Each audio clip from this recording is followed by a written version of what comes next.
La foudre zébra le ciel comme une cicatrice vive, et Paul sentit son cœur se serrer avant même que le tonnerre n'éclate. Il courut vers la grange, les bottes engluées dans la boue rouge de Provence, quand il l'aperçut, une silhouette effondrée contre la barrière, trempée jusqu'aux os, les yeux clos comme si la mort l'avait déjà effleuré. « Qui es-tu, bon sang » murmura-t-il en s'agenouillant, mais l'inconnu ne répondit pas, il ne fit que grelotter, un murmure inaudible sur les lèvres, et Paul, sans savoir pourquoi, le souleva dans ses bras comme on porte un secret trop lourd pour le laisser au sol. Paul n'était pas homme à s'apitoyer sur le destin des autres. À 35 ans, il régnait sur son ranch niché au creux des collines provençales, un domaine de vignes et de lavande que son père lui avait légué avant de s'éteindre dans l'oubli d'un hôpital parisien. Le ranch, qu'il appelait simplement « la terre oubliée », était son royaume solitaire, des chevaux qui hennissaient dans l'aube, des chiens errants qu'il nourrissait par habitude, et des nuits où le vent chantait des complaintes qu'il écoutait depuis sa véranda, un verre de pastis à la main. Il avait fui Paris autrefois, la ville des lumières qu'il avait brûlé vif, un amant infidèle, une famille qui feignait l'ignorance face à ses amours interdites. Ici, en Provence, il était libre, ou du moins l'avait-il cru, jusqu'à cette nuit d'orage où le ciel vomit s'arrache sur la terre. L'inconnu Louis, comme il le découvrirait plus tard, était un fantôme de 25 ans, aux cheveux noirs collés par la pluie, aux traits fins comme ciselés par un sculpteur mélancolique. Paul le traîna jusqu'à la maison principale, une bâtisse de pierre ocre aux volets verts écaillés, et le déposa devant la cheminée où les flammes léchaient déjà les bûches. Il alluma les lampes à huile, car l'électricité avait capitulé devant la tempête, et observa l'homme qui reprenait conscience par à-coups. « Où suis-je » balbutia Louis, la voix rauque, les yeux verts comme les prés après la pluie, emplis d'une peur qui n'était pas seulement celle de l'orage. Paul haussa les épaules, versant un cognac dans une tasse ébréchée. « Chez moi. »« Et toi, d'où sors-tu, comme un diable échappé de l'enfer » Louis but d'une traite, toussa, et les mots jaillirent comme un torrent refoulé. Il venait de Lyon, fuyant une vie qui l'étouffait, un père banquier qui le traitait de « déviant » depuis qu'il avait avoué son amour pour un garçon au lycée, une mère qui priait pour son salut dans des églises vides, et un amant récent qu'il avait trahi en le dénonçant à la famille pour un gain mesquin. L'orage l'avait surpris sur la route de Marseille, où il espérait un nouveau départ, un travail dans un café anonyme. « Je n'ai rien » murmura-t-il, les poings serrés. Juste ce saké des rêves qui pue le mensonge. Paul l'écouta en silence, assis en face de lui sur un fauteuil usé, sentant une chaleur inhabituelle monter en lui au pas de la pitié, non, mais quelque chose de plus primal, comme si cet étranger avait creusé un sillon dans son âme aride. La nuit s'étira, ponctuée par les grondements du ciel. Paul prépara un repas frugal, du pain croustillant, du fromage de chèvre local, et une soupe de légumes cueillis au potager. Louis mangea avec une avidité qui trahissait des jours de jeûne, et entre deux bouchées, il raconta des bribes de sa vie, des nuits dans des bars lyonnais où les regards se croisaient comme des promesses volées, des matins où il se réveillait seul, le cœur lacéré. Paul, à son tour, parla peu, de son ranch, de la solitude qui y était douce amère, de la façon dont la terre provençale absorbait les peines comme elle buvait la pluie. « Ici, dit-il enfin, personne ne te jugera. Pas tant que tu restes. » Louis leva les yeux, et dans ce regard, Paul vit un éclat ou une vulnérabilité qui le désarma, un appel muet qui fit battre son pouls plus fort. Au petit matin, l'orage s'était mué en bruine mélancolique. Paul sortit inspecter les dégâts, une branche brisée sur la vigne, un cheval apeuré dans l'enclos. Louis l'accompagna, enveloppé dans une veste trop grande qui appartenait à Paul, et ils marchèrent côte à côte le long des allées de lavande, dont les épis violets ployaient encore sous le poids de l'eau. « Merci » murmura Louis. « Pour hier soir. J'aurais pu crever là, dehors. » Paul secoua la tête, un sourire fugace aux lèvres. « La Provence avale les âmes perdues. Elle te recrache plus fort, ou elle te garde pour elle. » Ils rirent, un rire timide qui brisa la tension, et pour la première fois depuis des années, Paul se sentit vivant, comme si l'orage avait lavé non seulement le ciel, mais les ombres qui l'habitaient. Les jours suivants s'écoulèrent dans une routine inattendue.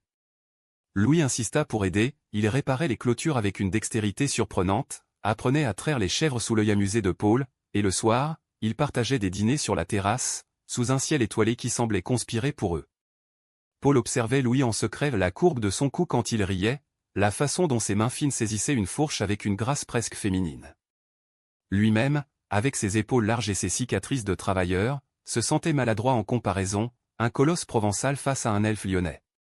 Pourtant, dans ces silences complices, une étincelle grandissait, un effleurement de doigts sur une bouteille de vin, un regard prolongé qui disait plus que les mots.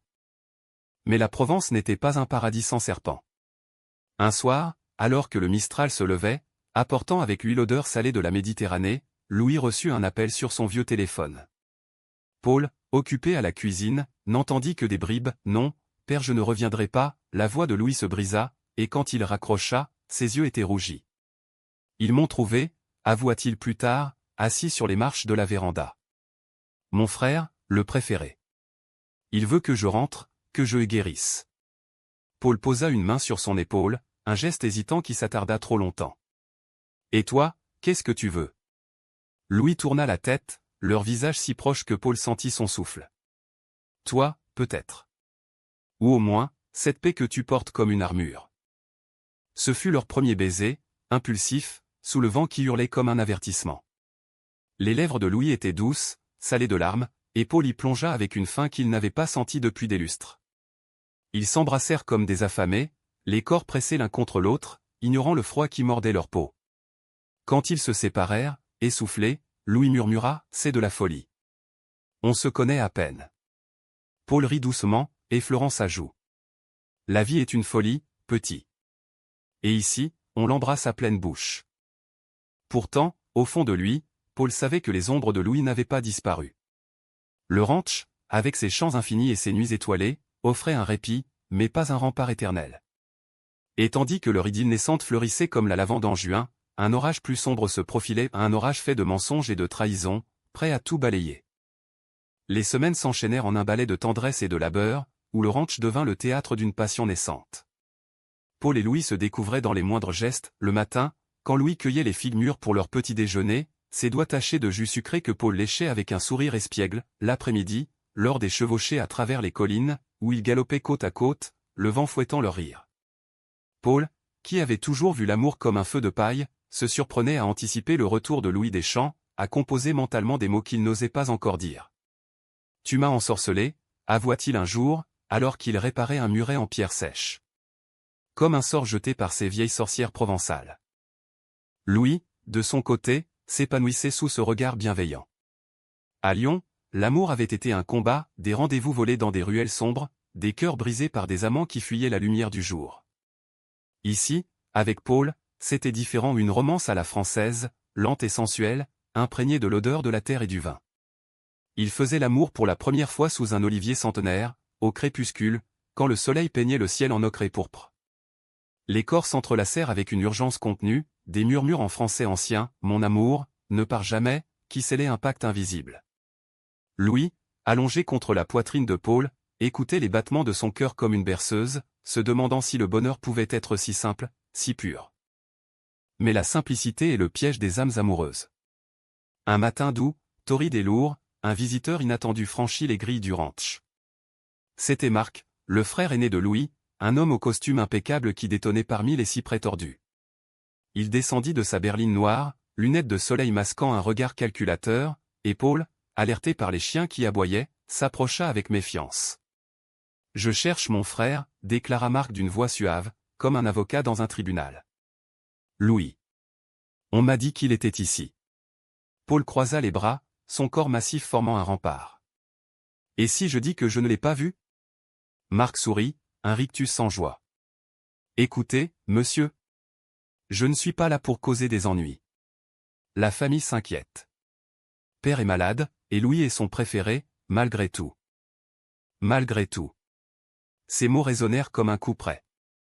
Louis apparut alors, pâle comme un linceul, et le face-à-face fut électrique.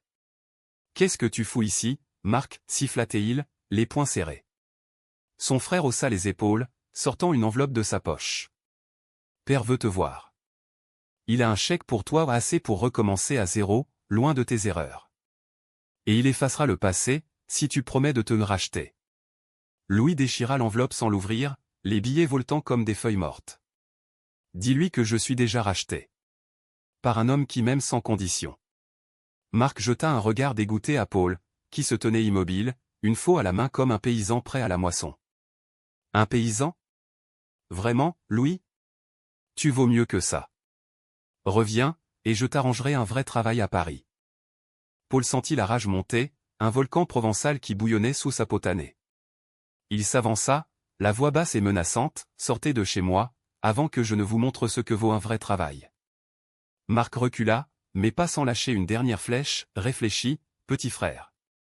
Père ne vivra pas éternellement. Et sans lui, tu n'es rien. La berline s'éloigna dans un nuage de poussière, laissant un silence pesant. Louis s'effondra contre Paul, sanglotant comme un enfant. Il ment, murmura-t-il. Père va bien. C'est juste pour me ramener, pour me guérir. Paul le serra fort, inhalant l'odeur de sueur et de lavande sur sa peau. Tu es guéri ici, avec moi. Oublie-les. Pourtant, les graines du doute étaient semées. Les nuits suivantes, Paul surprit Louis à fixer son téléphone, les yeux hantés par des messages non lus. C'est rien, jurait-il, se blottissant contre lui. Juste des fantômes.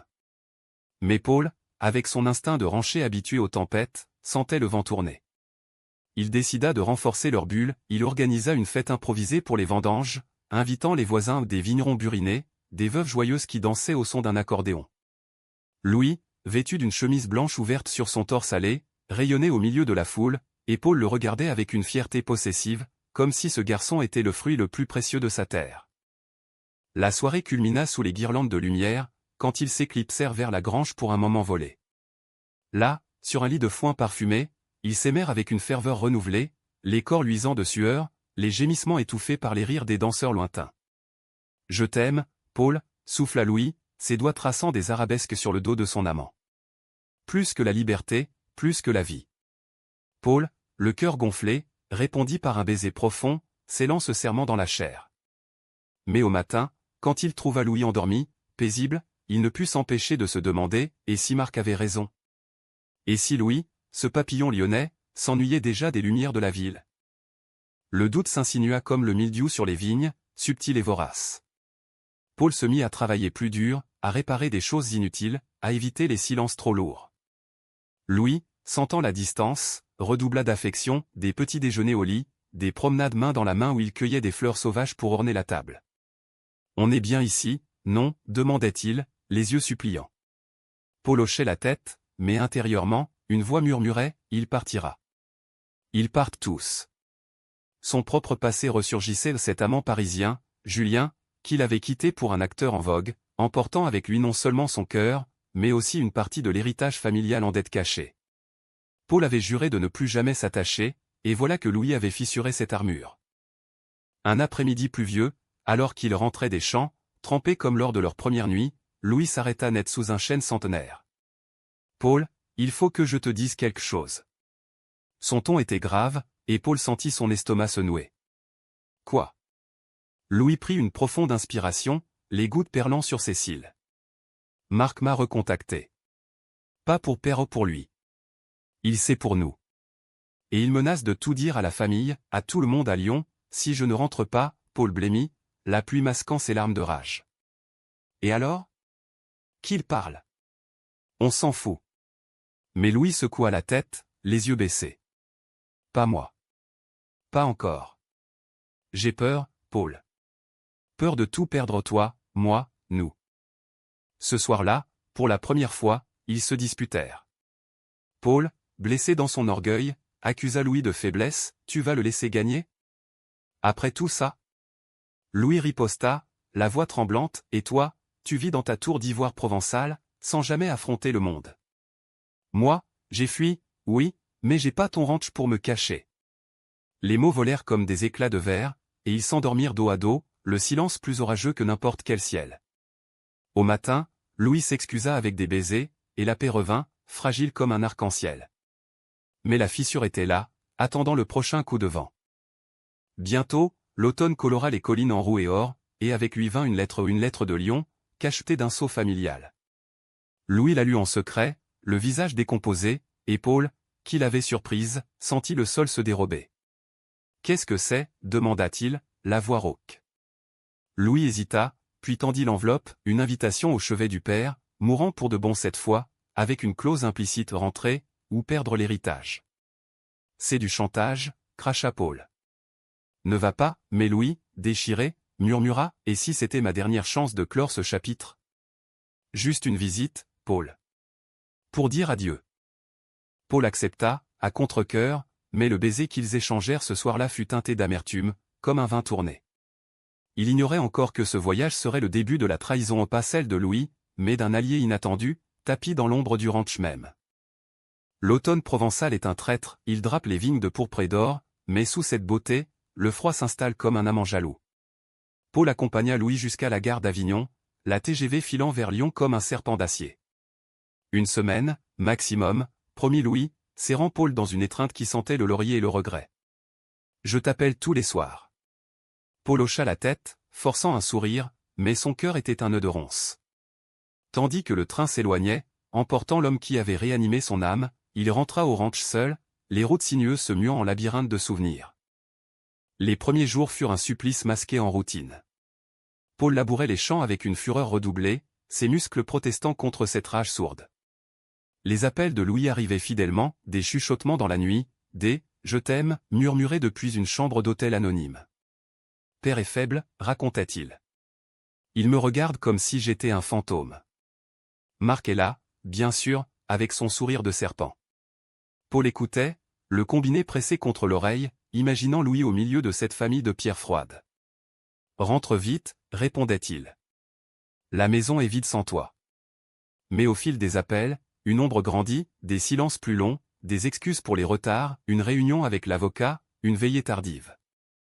De son côté, au ranch, Paul se confia à Élise, la voisine veuve qui tenait une petite auberge au village. Élise, avec ses cheveux grisonnants et son franc-parler occitan, était la seule à connaître l'histoire de Paul, ses amours passés, sa fuite de Paris. « Laisse-le respirer », conseilla-t-elle un soir, autour d'un café noir. Les garçons comme lui portent des chaînes invisibles.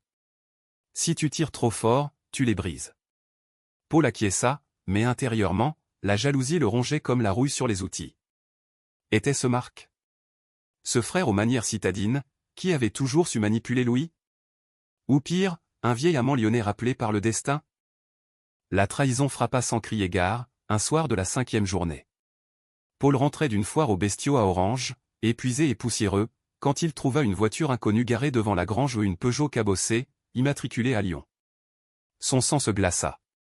À l'intérieur, des voix, celle de Louis, tendue, et une autre, masculine, inconnue. Paul s'approcha sur la pointe des bottes, l'oreille collée à la porte de bois. « Tu ne peux pas me demander ça », suppliait Louis. « Paul est tout pour moi. » L'autre voix, suave et insistante, répondit, « Et ton père ?» Il agonise, Louis. Si tu refuses, l'héritage passe à Marc. Et moi, je t'ai toujours attendu. Souviens-toi de nos nuits, avant que tu ne fuis comme un lâche. Paul sentit le monde basculer. L'homme s'appelait Antoine ou il le sut plus tard, un ancien amant de Louis, un galeriste lyonnais aux ongles manucurés et au passé trouble. Antoine n'était pas venu pour le père, il était venu pour reconquérir, armé de promesses et de chèques. « Reviens avec moi », arguait-il. Paris t'offre tout, gloire, argent, un amour sans chaîne provinciale. Ce ranchier? Il te tiendra en laisse, comme un chien. Louis hésitait, sa voix chevrotante, c'est pas ça Paul même vraiment. Mais père et toi, tu dis que tu as changé. Un silence, puis un bruit, un baiser, volé, suivi d'un gémissement étouffé. Paul n'attendit pas plus. Il enfonça la porte d'un coup d'épaule, le bois craquant comme un os brisé. La scène se figea, Louis, écarlate, repoussant Antoine, ce dernier, suffisant, ajustant sa cravate. « Qu'est-ce que Paul » balbutia Louis, se levant d'un bond. Mais Paul, les yeux injectés de fureur, ne vit que la trahison. « Sors d'ici » ordonna-t-il à Antoine, la voix un grondement de tonnerre. « Et emporte ton venin avec toi. » Antoine ricana, ramassant son manteau. « Il viendra me trouver, ranché. Les garçons comme lui ont besoin de lumière, pas de boue. » Il partit, laissant un sillage de parfums chers et de mensonges. La confrontation fut un ouragan. « Comment as-tu pu » hurla Paul, les poings tremblants. « Me mentir, me laisser croire que c'était pour ton père, alors que c'était pour lui. » Louis pleurait, les mots se bousculant, « C'est pas ce que tu crois. » Antoine m'a traqué, il a forcé la main de Marc pour cette lettre bidon. Je suis rentré tôt pour te le dire, mais il m'a suivi. Le baiser c'était une erreur, une seconde de faiblesse. Paul secoua la tête, le cœur en lambeaux. Une erreur? Comme Julien pour moi? Tu sais ce que ça fait, de se réveiller seul après des promesses? Il tourna les talons, s'enfuyant vers les champs, où la nuit tombante avalait ses sanglots. Louis le pourchassa, trébuchant dans l'obscurité. Ils s'effondrèrent sous un amandier, essoufflés, et là, dans la poussière, la vérité éclata. Louis avoua tout, les doutes semés par Marc, la pression d'Antoine qui avait promis l'absolution familiale en échange d'un retour. J'ai failli craquer, admit-il, la voix brisée. Pas par amour pour lui, mais par peur de te perdre, peur que notre vie ici soit trop petite pour moi. Paul, les larmes coulant enfin, le serra contre lui. Et si c'était moi, le petit? Si j'étais juste un refuge, pas un foyer? Ils pleurèrent ensemble, les corps enlacés, et dans cette vulnérabilité, une réconciliation fragile naquit, des baisers salés, des serments renouvelés sous les étoiles indifférentes. Mais le poison d'Antoine n'était pas épuisé. Le lendemain, un colis arriva au ranch, des photos, anonymes, montrant Louis et Antoine enlacés dans un café lyonnais, daté d'avant l'orage. Paul les trouva en premier, le papier glacé comme un poignard. Était-elle récente? Ancienne? La rage revint, amplifiée. Il confronta Louis, qui pâlit, c'est du passé. Avant toi, avant nous. Mais le doute s'était insinué, venimeux. Et si c'était encore d'actualité? Si tu jouais sur deux tableaux, accusa Paul, la voix éraillée. La dispute s'enflamma, mot contre mot, jusqu'à ce que Louis, blessé, claque la porte et parte à pied vers le village. Paul, seul, erra dans la maison vide, touchant les traces de leur amour, une chemise oubliée, un livre corné. Élise vint le trouver, alertée par un voisin. L'amour, c'est une vendange, dit-elle doucement. Il faut trier le bon du pourri, sans tout jeter. Paul, brisé, murmura, et si tout est pourri? Louis revint au crépuscule, les yeux rougis par les pleurs et le mistral. Je pars, annonça-t-il d'une voix morte. Pas pour Antoine, pas pour Lyon. Pour nous, pour qu'on respire. Juste une semaine, à Paris, pour voir un avocat, clore définitivement avec la famille. Paul, dévasté, accepta, mais ce fut un adieu déguisé. Le baiser qu'ils échangèrent fut un feu d'artifice mourant, chargé de regrets. Tandis que Louis montait dans le train, Paul rentra au ranch, ignorant que la trahison ultime venait non de Lyon, mais de l'intérieur d'un ami qu'il croyait fidèle, prêt à vendre leur secret pour un gain sordide. L'hiver s'annonçait tôt cette année-là, avec un sirocco chargé de sel qui fouettait les oliviers comme pour les punir de leur patience. Paul noya son chagrin dans le travail, il tailla les vignes avec une précision maniaque, répara la toiture de la grange sous des averses froides, et veilla tard dans la nuit, un verre à la main, à écouter les appels sporadiques de Louis. Tout va bien, assurait ce dernier. L'avocat est un requin, mais il va enterrer le passé. Bientôt, je reviens pour de bon. Paul voulait y croire, mais les photos d'Antoine hantaient ses rêves, des visions où Louis riait dans les bras d'un autre, libre et lumineux, loin de la boue provençale. Pour combler le vide, Paul se tourna vers Henri, son contremaître depuis 20 ans, un homme trapu, aux mains calleuses et au rire tonitruant, veuf et père de 3 filles mariées. Henri était plus qu'un employé, il était un pilier, celui qui avait tenu le ranch à flot quand Paul s'était effondré après Julien. Allez, patron, l'encourageait-il autour d'un apéritif au village. Les amours viennent et vont comme les saisons. Celle-ci, elle sent le printemps. Paul hochait la tête, grattoir une cigarette, mais intérieurement, il se sentait comme une vigne gelée, prête à se flétrir. Henri, cependant, cachait ses propres ombres. Endetté par des jeux à Marseille, il avait croisé la route d'Antoine lors d'une foire, un ami d'amis, qui avait flairé l'opportunité. Antoine, rancunier, avait proposé un marché, des infos sur Paul et Louis en échange d'une somme rondelette pour régler les dettes. Henri, tenté par l'argent facile, avait cédé des détails anodins au début, l'adresse du ranch, les habitudes de Paul, puis plus intimes, glanées lors de confidences arrosées. Juste pour aider un vieux pote, se justifiait-il en son fort intérieur. Pas de mal. Mais quand Antoine demanda des preuves, des photos, des témoignages pour un chantage accru, Henri franchit la ligne, installant discrètement un vieux téléphone dans la grange pour enregistrer les appels de Louis. La découverte fut accidentelle. Un matin de décembre, alors que Paul inspectait les cuves de vin, il trouva le téléphone caché derrière une barrique, allumé sur un message, envoie les enregistrements. Besoin de munitions pour le faire craquer. Signé Antoine. Le monde de Paul s'effondra en un instant. Henri? Son Henri, le frère de lait, le gardien de ses secrets? Il le confronta dans la cour, le téléphone brandi comme une arme. Explique-toi, rugit-il, la voix brisée par la trahison. Henri blêmit, balbutiant, patron, c'était pour les dettes. Antoine m'a promis, je voulais pas te faire du mal. La fureur de Paul fut biblique. Il frappa Henri d'un coup de poing qui l'envoya au sol, le sang coulant d'une lèvre fendue. Tu m'as vendu. Pourquoi? Quelques billets? Henri, à terre, pleura comme un enfant. J'avais peur, Paul. Les usuriers, ma famille et Louis, il est pas pour toi. Antoine dit qu'il est déjà parti, qu'il a signé des papiers pour l'héritage. Paul, tremblant, recula. Était-ce vrai? Louis, à Paris, avait-il cédé? Les enregistrements, qu'il écouta plus tard dans la solitude de sa chambre, confirmaient le pire, des conversations avec l'avocat, des murmures sur « un nouveau départ » et un appel à Antoine, juste pour discuter, pas plus, mais teinté d'une ambiguïté mortelle. Paul sombra. Il but jusqu'à l'aube, revoyant sa vie comme un film raté, l'orage qui avait amené Louis, leur rire sous les étoiles, les nuits où leur corps s'était fondu en un seul. Tout changé, marmonna-t-il, ironique. Oui, en ruine. Il envisagea de vendre le ranch, de fuir comme Louis l'avait fui vers l'Italie, peut-être, ou l'oubli total. Élise le trouva effondré dans la cuisine, entouré de bouteilles vides. « Lève-toi, mon grand », ordonna T.L., le secouant comme un prunier. La trahison, c'est du fumier.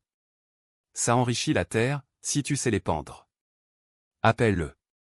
Demande la vérité. Paul obéit, le cœur en berne. L'appel à Louis fut un fil tendu au-dessus d'un gouffre. Henri m'a trahi, avoua-t-il d'une voix rauque. Il t'a vendu à Antoine. Et moi je sais plus quoi croire. Silence à l'autre bout. Puis, la voix de Louis, brisée, Paul, je rentre. Tout de suite. C'est pas ce que tu penses. Antoine m'a piégé, avec de faux papiers. L'avocat était de son côté. Je combats, pour nous. Mais Paul, épuisé, murmura, et si c'était trop tard? Si on s'est brûlé les ailes dans cet orage?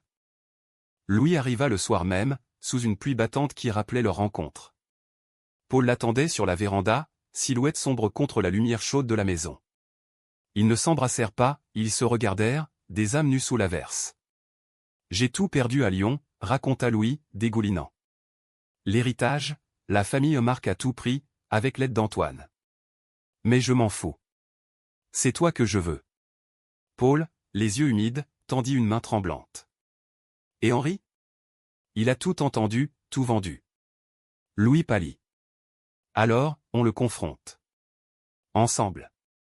Ils le trouvèrent le lendemain, Henri, penaud, réparant une clôture comme pour expier.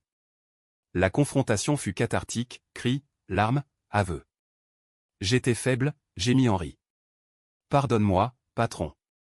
Paul, soutenu par la main de Louis dans la sienne, secoua la tête. Pas de pardon facile. Tu pars. Mais prends ça haut pour tes dettes.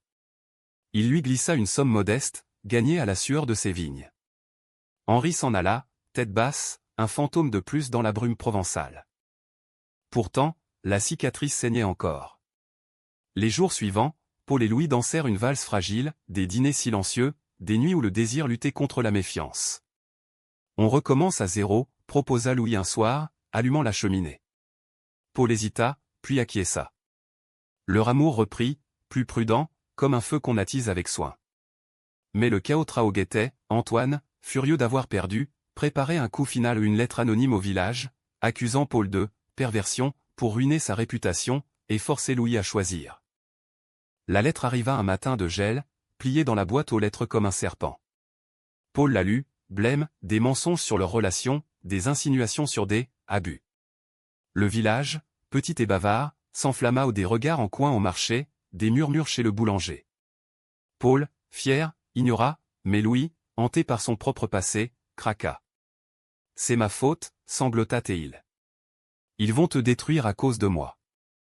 Paul le serra fort. Non. C'est notre histoire. Et on la défendra. Le village de Saint-Rémy-de-Provence n'était pas un monstre, c'était un cœur battant de ragots et de solidarité, forgé par des siècles de vent et de vendanges. La lettre d'Antoine, diffusée comme une traînée de poudre, fit jaser, chez le fromager, où les commérages coulaient comme le lait caillé, à l'église, où le curé fronçait les sourcils sans oser prêcher, et même chez Élise, qui défendit Paul bec et ongle lors d'un apéro dominical. Ces Parisiens et leur poison. Cracha T.L.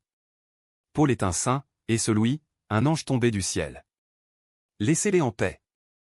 Mais le doute s'était insinué, et Paul, sentant les murs se refermer, décida d'agir.